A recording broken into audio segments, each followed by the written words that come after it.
LIC पाखरे अच्छी 880 कोटी जार केही दाबीदार नाहंती। आसंतु जानिबा एहार सर्विसेस खबर विषय।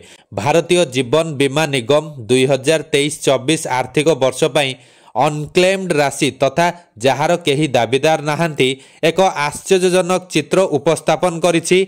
LIC कहिछि जे 2023-24 आर्थिक वर्ष रे एहा पाखरे प्राय 880.93 कोटी टंकार मैच्योरिटी राशि पड़ी रही जार केही दाबीदार नाहंती। एही संख्या पर प्रश्न उठुछि एबे एते परिमाण टंका केउ लोक मानकर एवं जदि केही एथिपई दाबी करते नाही तेबे भारतीय जीवन बीमा निगम एही टंकारे कौन करिवो। अर्थमंत्री पंकज चौधरी संसद रे देइथिबा सूचना अनुसार 2023-24 आर्थिक वर्ष रे LIC पाखरे पड़िथिबा 880.93 कोटी टंका 3.72 लक्ष पॉलिसधारी अटे जो माने ए पर्यंत एथिपई दाबी करिनाहांती। जदि 10 वर्ष पर्यंत केही एही टंका पई दाबी न करंती तेबे एहाकू फेरस्त करबा बहुत कष्टकर हेबो।